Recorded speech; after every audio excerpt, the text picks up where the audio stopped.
I got to know it a day where I was just walking around at home, having a hard day to get through everything. So I was just sitting and watching a movie. And then suddenly the doorbell rang, and I was like, okay, it's probably just a package or something like that. So I went out, opened the door, and was like, they're just disturbing me in the middle of the movie. But when I opened the door, there was two policemen there with like the guns around their legs and, full covered with everything. And they looked at me really seriously, like, are you Mirjam Slot? And I was like, yeah. And then they just walked in to my house, walked into my living room, and I was actually following the policemen into my own house. So when they came in, I looked at them like, what are you doing? Can I get an explanation? Why are you walking into my house? And they looked at me like really seriously. So I was like, what have I done wrong? Why are they asking after me? And then the one policeman, he took a chair and sat down, and then he looked at me really seriously and was like, you're married to Lourens, right? I was like, yes.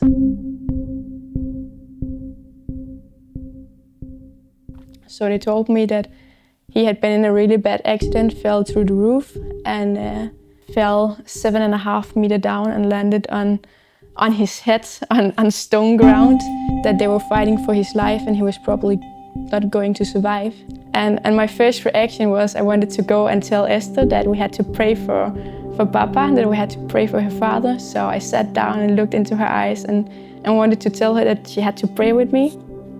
But when I looked at her big shining eyes looking at me, was like, I just could not tell her that her dad would not come home for dinner. And then God reminded me that 2 weeks ago, God had actually given me a vision where I saw how 2 policemen, they knocked on the door and they told me that Lourens had fell down a roof and I should follow them to the hospital. And it was exactly the same that happened here when the policemen come. And we were driving with blue light the whole way to the hospital, driving in the wrong lanes and on top of things where we were not allowed to drive. And everything really had to go fast. We were almost hitting a car on the way, and it was really chaotic to sit there in the car, just so filled with peace, praying with Esther, my daughter, and they were just really seriously and rushing the time because they thought he would die before we got there. And he was laying there, but he was not awake, and he was covered with blood all over. And there were standing like 10 nurses and doctors around his bed and working on him. And I just went there to the bed, looking at my husband, giving him a kiss and telling him that I loved him. And then I started to pray for him. Everybody thought he was going to die. They told me constantly that he was going to die, that he would not survive, that I needed to know that they were fighting for his life and that I would probably not see him again and I would not be able to bring him with me home.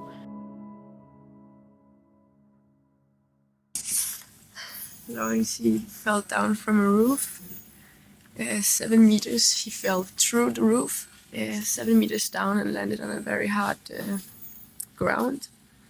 And then he have broken his bones in the head, and he have got bleedings in his head, and he have got brain damages.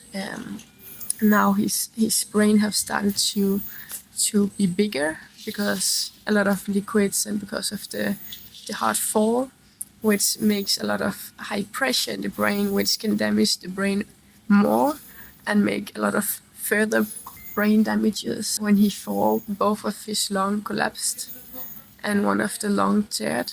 So he had to be operated and that had to be sewed together. He had broken a bone in his back. His ears, one of the ear, was half torn off when he fell. And the policemen, they stayed for like half an hour, I think. Before they left, they looked at me again, really trying to explain me that I had to realize that he was actually going to die. So he really, sat down and looked at me like, they're really fighting for his life. You have to know that he's probably not going to survive this. It's really bad. And I looked up at him like, yeah, he will survive. I know it's bad, but I already knew you came and picked me up. And then he just stopped. And he was like, what? How did you know that, And then I got to tell like everything that God had given me this vision. But already in the police car, people started to text me with words and pictures that Lourens would be healed again. So I could tell all these pictures I had got already there to the policeman and tell him that, you know, it was fine. I was not worried. He should be good again. That's what God had promised, and God, he keeps his promises. So if you say so, that's how it's going to be. And he looked at me like, okay, poor little girl, I cannot change her mind. But and then a social worker came and was with me. So I was not left alone at one time at all. So I was sitting there with the social worker looking at me, not understanding why I was happy and playing with Esther. And every time a nurse or a doctor came in, I was not really that much aware, actually. Yes, I was aware they were there and I was aware they were talking to me, but I was playing with Esther and she was more important for me than all the doctors was. And I didn't really care about all the things they had to say, because for me it was just lies. You know, it was their truth and what they could see. But I saw things with God's eyes and I wanted to keep that view. I just knew he would wake up again. I didn't know when. At the hospital, every time they came and told me something, I just denied it. I just did not listen to it and I just did not agree with it.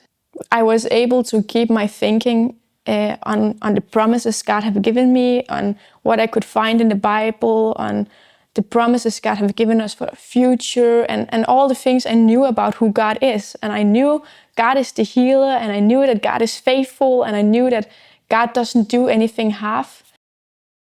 The first 2 weeks, I think every day, they told me more times a day that he would die, and I had to understand that fact, that it was over and he would not wake up again.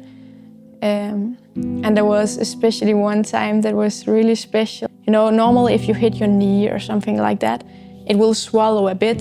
And the same happens when you hit your brain, it's going to swallow.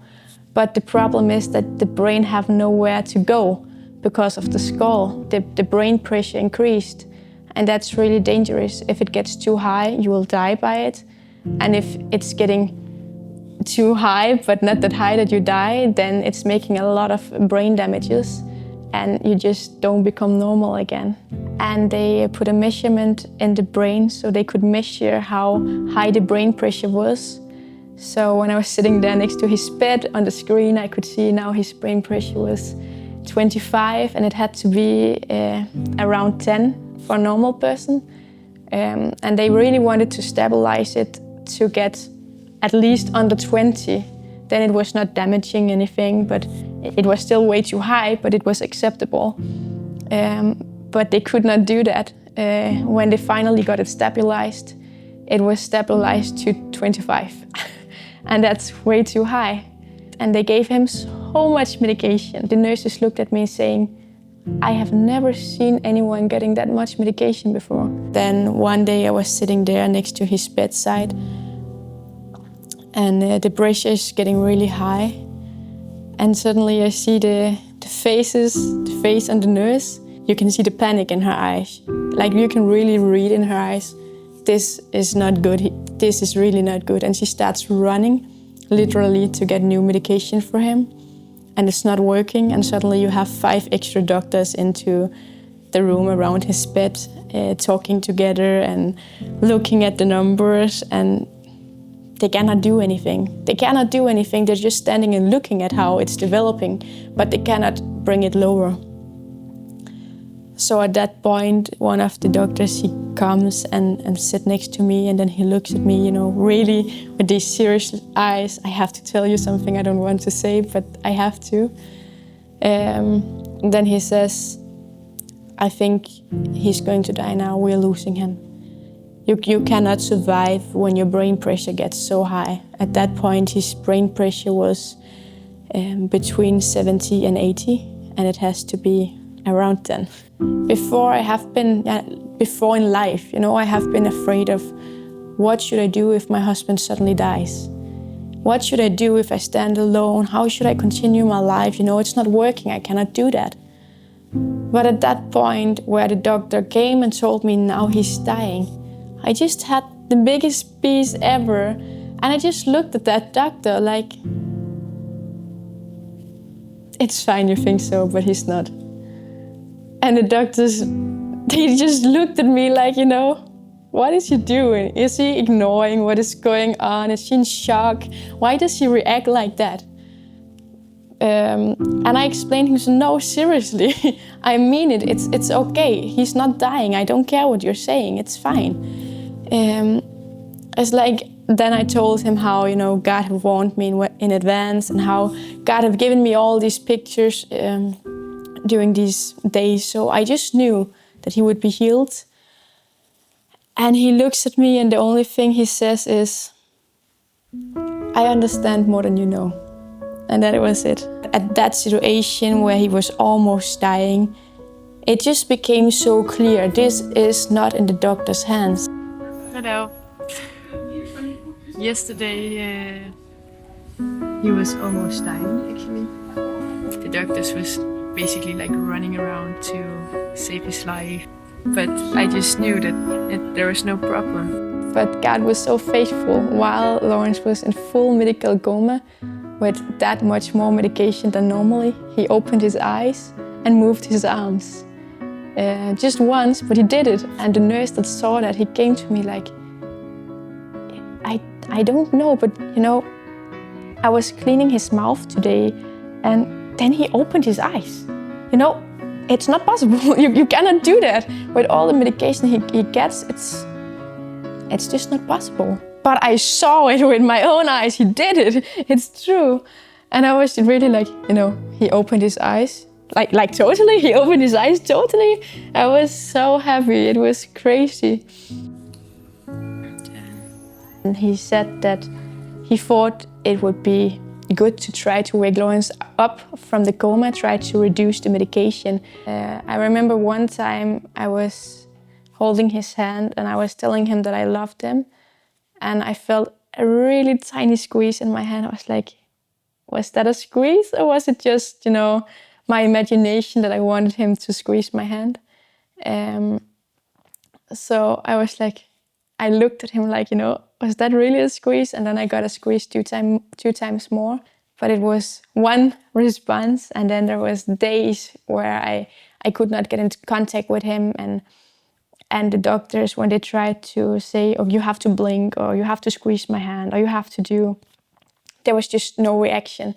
And they were like, he doesn't understand anything, he's not aware. And when he really, when something really happened, it was when they removed the breathing tube. When they removed the breathing tube, he really got awake, but it was not him at all. It was really demonic. The way it sounded when he breathed, it was really strange. It was like an animal saying a weird sound, or it was just not him.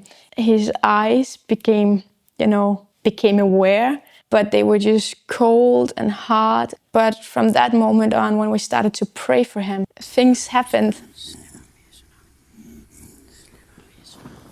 Like he was starting to hit me when I was praying for him, and he would look at me with these killer eyes, like really getting so angry at me, and he would starting to cramp a lot, and he was trying to pull out tubes and medicine and all these things. It was really spiritually, it was, because when you fell, you become afraid, and when you become afraid, it's just a spiritual opening, and Satan uses that. And we were praying for him, like really intense, praying for him in an hour or something like that. But it was always the next day we saw the response to our prayers. So, for example, we had really been praying for him, and I come up to him the day after, and suddenly during the night when he have been sleeping, he have learned how to cough. Things were just changing, and it was just going better and better.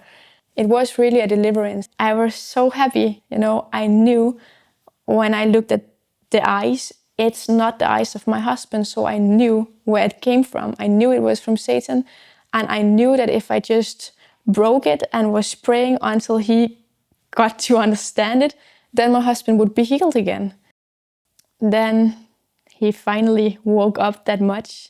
He got removed from that apartment or that place at the hospital to a different place. But in the meantime, they had found kind of weird virus or something like that on his body somewhere that was not responding to medication. So they wanted to put him in an isolated room.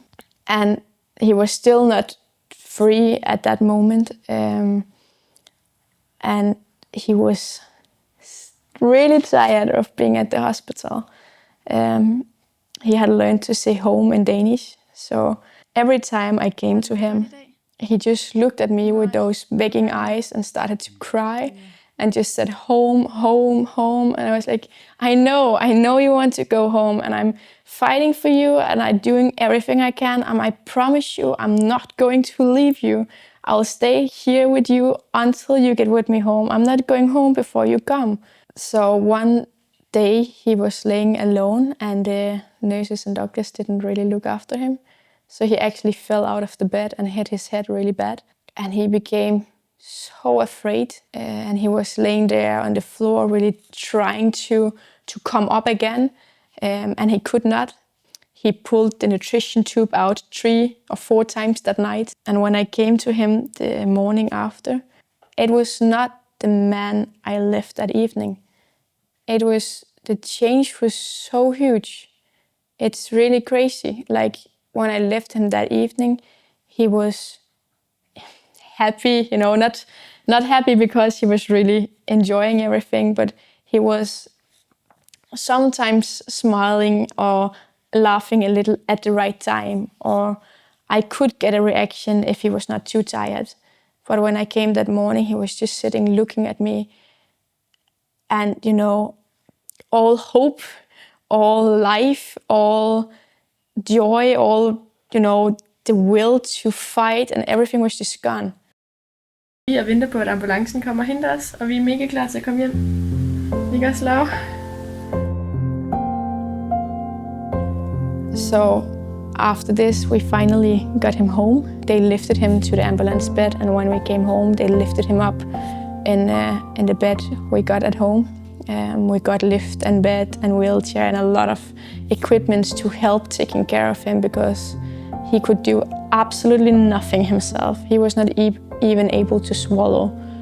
The doctors told me that because of the huge brain damage he got, he would never be able to walk, and he would never move in general, and he would not be able to speak because that was the centers that was damaged. We put him in the wheelchair and put him in front of the piano and said, here you go, now you can play. That was actually the same day he came home from the hospital. And he was sitting and trying to push the buttons on the piano. And of course he was not playing like normally, but he actually started to try to play something. And my dad asked him, can you take a C? Laura, kan du tænde en C-dur? Kan du vise mig en C-dur på klaveret? Der er en C, yes. Kan du tage akkorden C-dur? Yes! Det er da bare for sejt. And he did it. And he said, can you take a D? Where do you find a D on the piano? Jeps! Kan du tage D i bassen også? Ja, din tommelfinger kan ikke lide noget. Vi skal snart have en gips af også. Hvor er det godt. Hvor er det godt. Det bliver så And I godt. was just crying because it was like, the doctors have just been telling me on and on again that he do not remember anything. That he would never be normal again. And just to see him sitting on that piano, actually remembering the chords, I was like, oh God, he is coming back again. It's coming there step by step, but I can see it.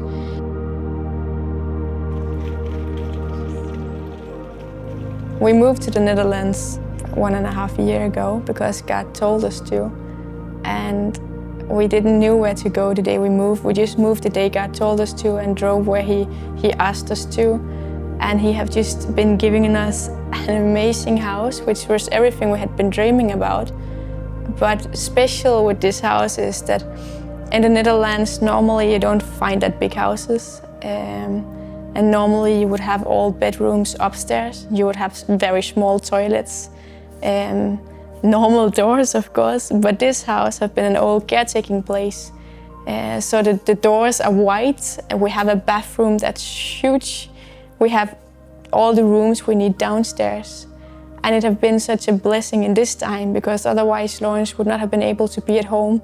We would not have been able to have all the things we needed to take care of him. There would not have been space for them. He would not have been able to go to his bed because he could not climb the stairs. He would not have been able to go to the toilet because it was too small for the wheelchair to fit in there. But now, because God have blessed us with this house, Lourens were able to come home, and yeah, everything have just worked together. So amazing. So this was the first week to sleep here. Then this one we have never really used because Mirjam and her dad were a bit stubborn. So they walked with me for they didn't want to use it. So we were kind of full-time taking care of him. He had to get nutrition through his nose. Then he had to go to the toilet, and we decided that maybe he could not stand on his own, but we knew that with one under each arm, then you can do the most things.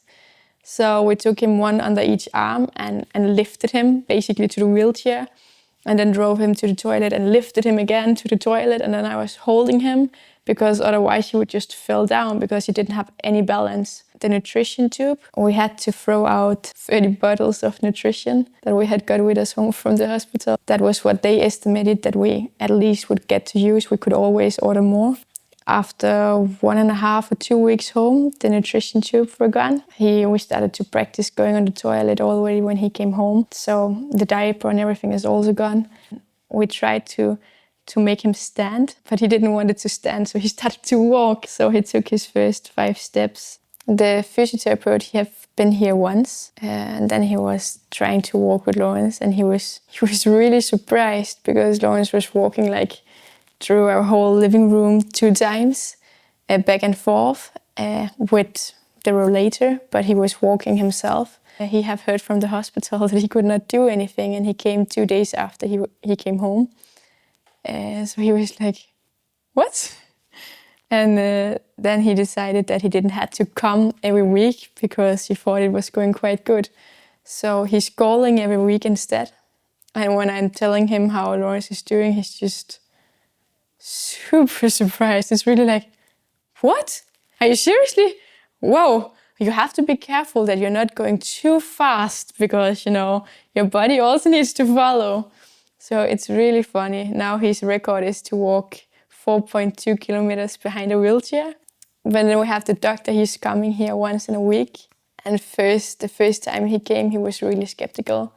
He was not very happy about the idea Lourens was home, because he had been talking with the hospital and heard how bad he was doing and all these things. He was looking and observing, not saying that much, not being that happy.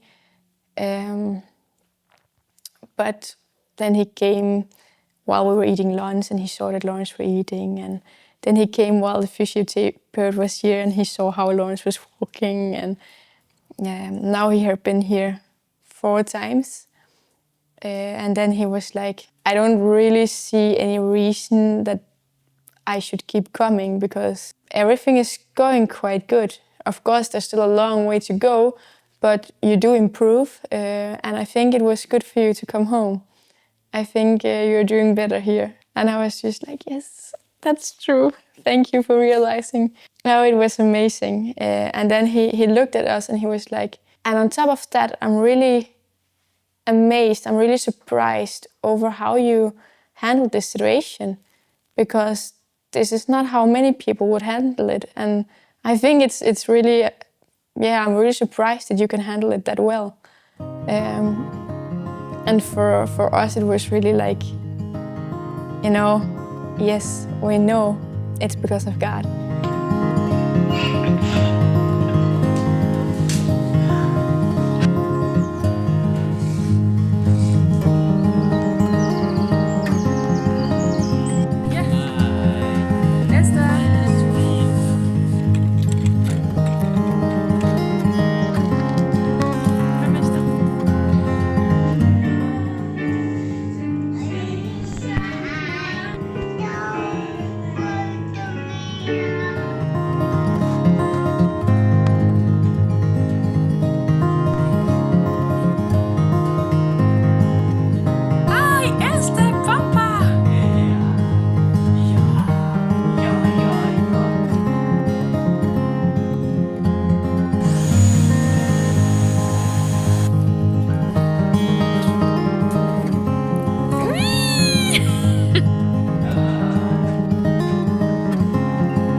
who have like been in it or know where he should be, they're like amazed. And the doctor were also like, yeah, it's going way better than anyone could have expected, right?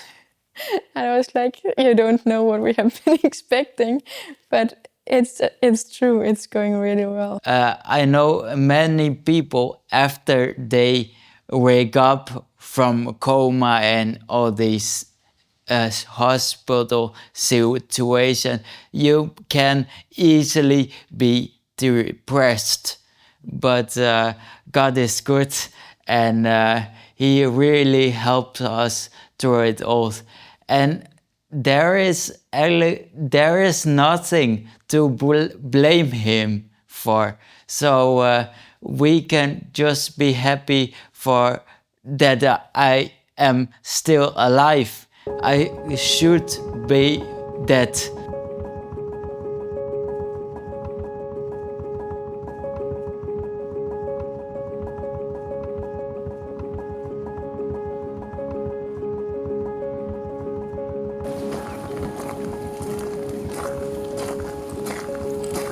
Now, yes, it is. I think it's 4.5 years now. 4.5 years ago,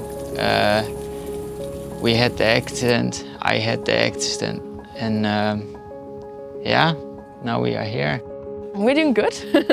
we're living in Denmark right now and living on a big property with a lot of ground and just being busy with life, you know, having 4 children, using a lot of time outside, using a lot of time renovating, going for walks, praying, spending time with God, whatever, you know, just doing life. You know, after the accident, I improved a lot very fast. But at the same time, I also had a very long road to walk. The last years, I had also a lot of mental struggles, you know. I had these thoughts, you know, like, why did God just not get me home? I want to be with God. God have taken us on a journey of learning, how to fight the right way, how to carry each other through these hard times, to be patient and to trust in Him. That morning of the accident, I didn't get to say goodbye to Lourens. He was standing up at 5 o'clock in the morning, leaving before I even woke up. And I have had so many regrets about not standing up that morning, not greeting him, not saying goodbye to him before he left. So really, you know, enjoying the time you have with each other when you have each other.